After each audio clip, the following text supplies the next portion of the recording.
సిద్దిపేట జిల్లా గజ్వెల్ ప్రజ్ఞాపూర్ మున్సిపాలిటీలో బీజేపీ కార్యాలయంలో సిద్దిపేట జిల్లా బీజేపీ అధ్యక్షులు మోహన్ రెడ్డి మీడియా సమావేశం నిర్వహించారు. మంగళవారం 9వ తేదీన గజ్వెల్ పట్టణంలోని ప్రజ్ఞాపూర్ గార్డెన్లో మెదక్ ఎంపీ రఘునందన్ రావుకు కృతజ్ఞత సభ ఏర్పాటు చేయనున్నట్లు, వారిని ఆశీర్వదించిన ఓటర్లకు అందరికీ కూడా ఏర్పాటు చేస్తున్నట్లు, సభను గజ్వెల్ నియోజకవర్గ బీజేపీ నాయకులు, కార్యకర్తలు అందరూ కూడా విజయవంతం చేయాలని, ముఖ్యంగా గజ్వెల్ నియోజకవర్గ ప్రజలు బీజేపీ పార్టీ అభ్యర్థి అయిన ప్రస్తుత ఎంపీ రఘునందన్ రావుకి ఓట్లు వేసి గెలిపించినందుకు నియోజకవర్గ కృతజ్ఞత సమావేశాన్ని నిర్వహిస్తున్నట్లు తెలిపారు. ఈ కార్యక్రమంలో బీజేపీ జిల్లా నాయకులు, గజ్వెల్ బీజేపీ నాయకులు, కార్యకర్తలు పాల్గొన్నారు. భారతీయ జనతా పార్టీ మెదక్ పార్లమెంటు అభ్యర్థిగా రఘునందన్ రావు గారిని మెదక్ పార్లమెంటు ప్రజలు, ముఖ్యంగా గజ్వెల్ ప్రజలందరూ కూడా పెద్ద ఎత్తున ఆశీర్వదించి ఈరోజు ఘన విజయాన్ని అందించినందుకు గజ్వెల్ నియోజకవర్గ ప్రజలందరికీ కూడా భారతీయ జనతా పార్టీ పక్షాన వాళ్ళందరికీ కూడా కృతజ్ఞతలు చెప్తూ, మరి ఈ నెల మంగళవారం నాడు ఎల్లుండి జరిగే కృతజ్ఞతా సభను గజ్వెల్ నియోజకవర్గానికి సంబంధించిన ముఖ్య నాయకులతోని, కార్యకర్తలతోని, మద్దతుదారులతో అందరితో కలిపి ఒక ఓటరు కృతజ్ఞతా సభను నిర్వహించడం జరుగుతూ ఉన్నది.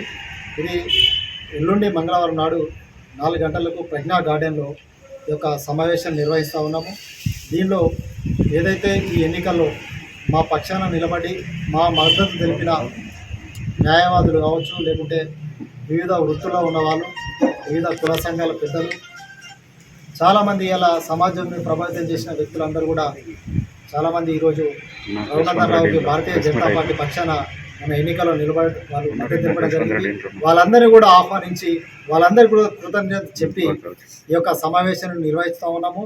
దీనికి ముఖ్య అతిథిగా మెదక్ పార్లమెంటు సభ్యులు రఘునందన్ రావు గారు రావడం జరుగుతుంది. కాబట్టి ఈ యొక్క సమావేశంలో అందరూ కూడా కార్యకర్తలను కూడా కష్టపడి పనిచేసిన కార్యకర్తలను కూడా సన్మానించుకోవడం జరుగుతుంది. కాబట్టి మద్దతుదారులను, మాకు మద్దతు తెలిపిన ప్రముఖులందరూ కూడా మేము ఈ యొక్క సమావేశంలో వారికి సన్మానించుకుంటాము.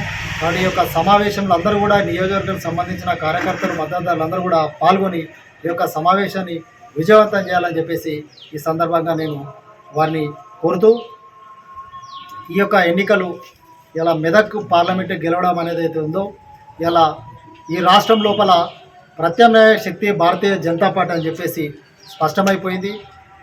ఏదైతే బీఆర్ఎస్ పార్టీ ఇలా 9 స్థానాల నుంచి 0 ఇలా వాళ్ళ యొక్క పార్టీ మనుగడ ఇలా భారత యొక్క ప్రస్థానం కావచ్చు, వాళ్ళ అవసరం లేదు అని చెప్పేసి ఇలా ప్రజలు తేడా తెల్లడం చేయడం జరిగింది.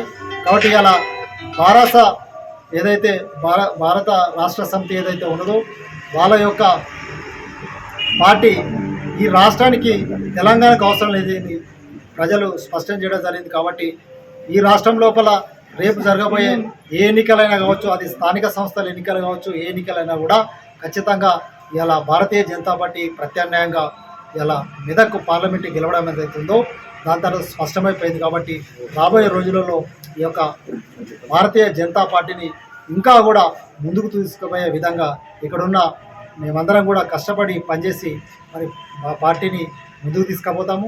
కాబట్టి ఈ యొక్క సమావేశం కూడా రాబోయే ఏదైతే పార్టీ భవిష్యత్తుకు ఒక రూట్ మ్యాప్గా కూడా ఈ యొక్క సమావేశం నిర్వహించుకోవడం జరుగుతుంది. కాబట్టి ఎల్లుండి జరిగే ఈ సమావేశాన్ని అందరం కలిసి విజయవంతం చేయాలని చెప్పేసి ఈ సందర్భంగా కోరుతాము.